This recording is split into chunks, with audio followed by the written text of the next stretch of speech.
Good morning everyone. How are you all बेटा? Yes. कल हमने क्या किया था? हमने डिसोल्यूशन ऑफ पार्टनरशिप में एसेट्स एंड लाइबिलिटीज़ को अपनी बैलेंस शीट से रियलाइजेशन अकाउंट में ट्रांसफ़र किया था. Transfer of assets and liabilities we have done in last class. उसमें हमने क्या किया था, जितनी भी बैलेंस शीट में एसेट्स थी उसको हमने रियलाइजेशन के डेबिट में डाल दिया था, और जितनी भी लाइबिलिटीज़ थी आउटसाइड थर्ड पार्टी लाइबिलिटीज़ उसको हमने रियलाइजेशन के क्रेडिट में डाल दिया था.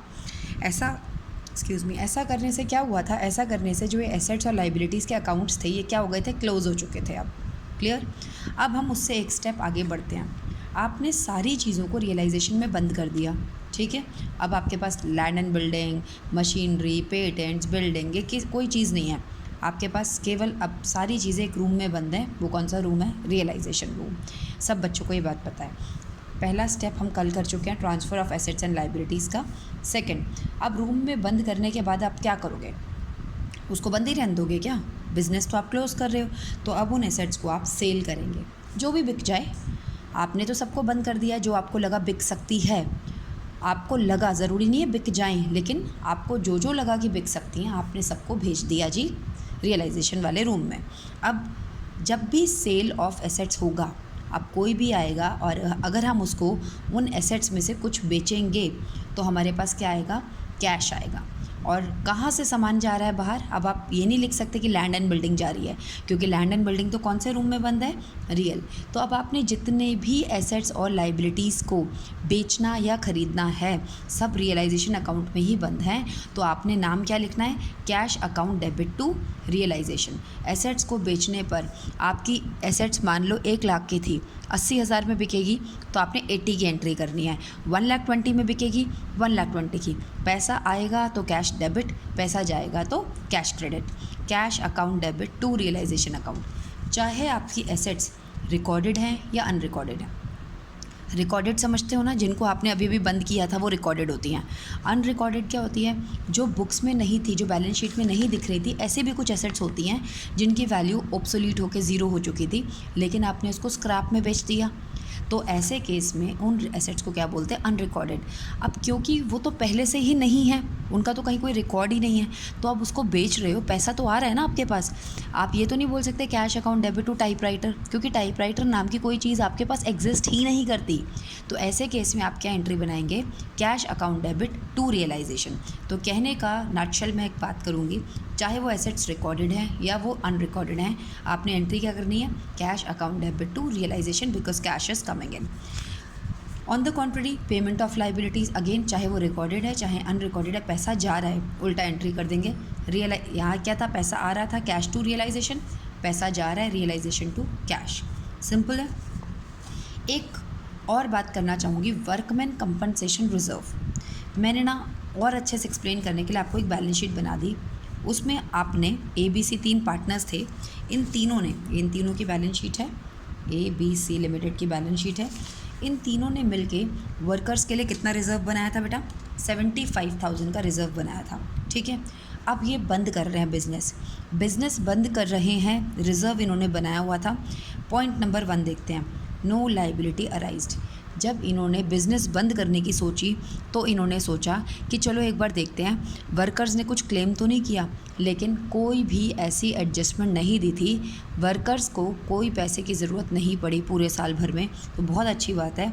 ये 75,000 रुपीज़ इन तीनों ने बनाए थे, तो इन तीनों में ही बच जाएंगे, जैसे कि हम बाकी चैप्टर्स में कर रहे थे. Workman compensation reserve 75,000 ABC. आप इस रिज़र्व को क्या आप रियलाइजेशन में डालेंगे? ये लाइबिलिटी साइड में रिज़र्व है, क्या ये किसी आउटसाइडर की पेमेंट है? ध्यान से सोचना, क्योंकि जब पहला स्टेप मैंने करवाया था आपको, जिसमें आप सारी एसेट्स और लाइबिलिटीज़ को भेजते थे, तो मैंने आपको बोला था जो थर्ड पार्टीज़ की पेमेंट होती है, क्या ये किसी थर्ड पार्टी को देना है? No ma'am. तो ऐसे, क्योंकि लाइबिलिटी तो हुई नहीं, किसी को पेमेंट ही नहीं करनी, तो ऐसे केस में आपने इसको रियलाइजेशन के क्रेडिट साइड में नहीं भेजना था. केवल आपने एक एंट्री बनानी थी, WCR debit to ABC. Clear? ये आपने बांट दिया. जब हम इसके क्वेश्चंस करने पर आएंगे तब आप इनको बहुत अच्छे से समझ पाएंगे. अभी तो जर्नल एंट्री ज़रूरी होती हैं, उसके बिना काम नहीं चलेगा. सेकंड, अब ज़रा बहुत ध्यान से समझना जो बताने जा रही हूँ. अब सेकंड पॉइंट, WCR आपने कितने का बनाया था? 75,000 का। सेकंड पॉइंट कह रहा है liability for workman compensation claim, liability for workman compensation claim is 35,000। इन तीनों ने 75,000 रुपये का रिज़र्व बना के रखा था, और जब ये डिज़ोल्व करने लगे फर्म को तो इन्होंने देखा कि वर्कर्स ने कितने का क्लेम इनके ऊपर इम्पोज कर दिया, 35,000। मेरी बात ज़रा ध्यान से सुनना। अब वर्कर्स को कितना पैसा देना पड़ेगा हमें? 35,000। वर्कर्स आउटसाइडर्स होते हैं ना, ये तो आप सब जानते हैं। केवल ABC को छोड़ के जितने भी लोग हैं वो सब आउटसाइडर्स हैं। तो ये 35,000 रुपये की लाइबिलिटी क्या है? आउटसाइडर लाइबिलिटी है। मानते हो इस बात को? Yes ma'am, very nice. क्योंकि मैम ये आउटसाइडर्स का पेमेंट करना है तो ये तो आउटसाइडर लाइबिलिटी है। और मैम ने आपको हमेशा बताया है पहले ट्रांसफ़र फिर पेमेंट। यहाँ तो ट्रांसफ़र इसलिए नहीं किया था क्योंकि आउटसाइडर्स की कोई लाइबिलिटी नहीं हुई थी, लेकिन यहाँ तो आउटसाइडर की लाइबिलिटी हुई ना। कितनी हुई? 35,000। तो पहले आप आउटसाइडर लाइबिलिटी को थर्ड पार्टी लाइबिलिटीज़ को आप क्या करते थे? रियलाइजेशन में ट्रांसफ़र करते थे। किस साइड? लाइबिलिटी इधर है तो किस साइड जाता था? रियलाइजेशन के क्रेडिट साइड में। Very nice. तो अब आपने क्या किया? लाइबिलिटी को 35,000 की जो लाइबिलिटी है आपके ऊपर आउटसाइडर्स की, आपने उसको ट्रांसफ़र कर दिया रियलाइजेशन अकाउंट में। Workman compensation reserve to realisation, ठीक है। आपने इस लाइबिलिटी में से इस 75,000 में से 35,000, क्योंकि वो आउटसाइडर लाइबिलिटी है, आपने ट्रांसफ़र कर दिया। अभी भी लेकिन आपके पास 40,000 बचा जिसका कोई क्लेम नहीं है, तो डेफिनेटली वो बैलेंस क्या होगा? आप आपस में क्या कर लेंगे? डिस्ट्रीब्यूट कर लेंगे। बहुत सिंपल सी बात है। और ये जो लाइबिलिटी ट्रांसफ़र की है सिर्फ दिखाने के लिए थोड़ा ना की है, ये तो आपने केवल ट्रांसफ़र करके वहाँ लॉक करी है। पेमेंट तो करोगे ना वर्कर्स को। आपने 35,000 रुपीज़ आपने रियलाइजेशन रूम में लॉक कर दिए क्योंकि ये थर्ड पार्टी लाइबिलिटी है। बचा हुआ पैसा बांट लिया। ये तो सिर्फ अभी ट्रांसफ़र किया था, अब आप वर्कर्स को पेमेंट करेंगे। पेमेंट करने के लिए हमेशा आपको एक ही एंट्री है, किसी को भी पेमेंट करो, पैसा जा रहा है realisation account debit to cash. तो पहले बात आपने क्या किया? जितनी लाइबिलिटी है उतना ट्रांसफ़र करना, बचा हुआ पैसा बांट लेना। ये ट्रांसफ़र करके सिर्फ छोड़ मत देना, पेमेंट भी कर देना लोगों की। क्या ये बात समझ आई? Very nice. Point number third क्या कहता है? Liability for workman compensation 80,000। आपने रिज़र्व कितने का बनाया था? केवल 75,000 का। और लाइबिलिटी कितने की हो गई? 80,000। यहाँ पे समझने वाली बात है, आउटसाइडर लाइबिलिटी कितने की है? 80,000 की। जैसे कि आपको बताया गया था, बहुत ध्यान से कनेक्ट करने की कोशिश करिए। आपने जितनी एसेट्स होती थी डेबिट साइड में, जितनी लाइबिलिटी होती थी क्रेडिट साइड में, जो लाइबिलिटी यहाँ पर थी वो आप क्या करते थे? रियलाइजेशन के क्रेडिट साइड में, ताकि उनका अकाउंट क्लोज़ हो जाए। यहाँ पर आपकी लाइबिलिटी 80,000 की हो गई, लेकिन आपने इसके लिए रिज़र्व कितने का बनाया था? केवल 75। तो 75 तो एक तरह से एक देखा जाए तो रिकॉर्डेड है, वहाँ से ले लेंगे। और 5,000 ऐसी है जो अनरिकॉर्डेड, जिसके लिए तैयारी नहीं की गई थी। समझ रहे हो बात? तो अब आपने क्या करना है? आपके ऊपर 80,000 की लाइबिलिटी है, तो आपको ध्यान से सुनना। इससे पहले लाइबिलिटी कितने की थी? 35 की।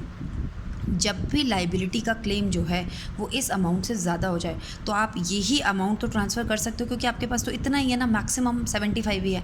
तो पूरा 75 तो पहले ट्रांसफ़र कर दो उस तरफ, क्योंकि आपके पास है ही 75 रिज़र्व में, तो आपने पूरी लाइबिलिटी ट्रांसफ़र कर दी। पेमेंट आप करोगे ज़्यादा, कोई दिक्कत नहीं है। पेमेंट तो आपको पता है ना, अगर ये लाइबिलिटी जैसे बिजली का बिल है, वो तो बैलेंस शीट में दिख ही नहीं रहा। अगर बिजली का बिल आ जाएगा तो क्या पेमेंट नहीं करोगे? तो उसी तरह ये भी है। लाइबिलिटी 75 की रेडी थे, हो गया 80, तो क्या 80 नहीं पे करोगे? करेंगे मैम। ट्रांसफ़र उतनी करेंगे जितना हमारे पास मैक्सिमम अमाउंट है। ट्रांसफ़र टू रियलाइजेशन, भाई जो रिकॉर्ड हो रखा है उसी को तो ट्रांसफ़र करोगे, अपने घर से तो उठा के लाओगे नहीं। तो हमारे पास मैम 75 रिकॉर्ड था, ट्रांसफ़र हमने 75 कर दिया। लेकिन पेमेंट करते टाइम इस 75 की तो करेंगे, लेकिन 5,000 और भी हमारे सर पर आ गया, तो पेमेंट पूरे की करेंगे, पेमेंट फुल पेमेंट करेंगे। ट्रांसफ़र आप उतनी कर सकते हैं जितनी आपके पास है, पेमेंट लेकिन फुल करेंगे। क्या ये बात समझ आई आपको? गुड। इसके बाद हमारा पॉइंट नंबर ई आता है, no reserve was maintained and liability arise 20,000। यहाँ जी रिज़र्व है ही नहीं, ठीक है। जैसे अभी इसके ऊपर वाले पॉइंट में आपने रिज़र्व कितने का बनाया था? 75, और लाइबिलिटी कितनी की आ गई? 80। तो एक तरह से देखा जाए तो 5,000 तो ऐसा था जिसके लिए कोई रिज़र्व ही नहीं था, तो क्या पेमेंट नहीं की ना? तो इसी तरह ये भी है, no reserve was maintained and liability arised 20,000। हमने कोई रिज़र्व बनाया ही नहीं था, और हमारे सर पे वर्कर्स ने क्लेम डाल दिया। वो ये थोड़ा ना बोलेंगे वर्कर्स हमें कि सर आपने हमारे लिए रिज़र्व नहीं बनाया था तो छोड़ दीजिए। वो कहेंगे हमारे को दीजिए 20,000।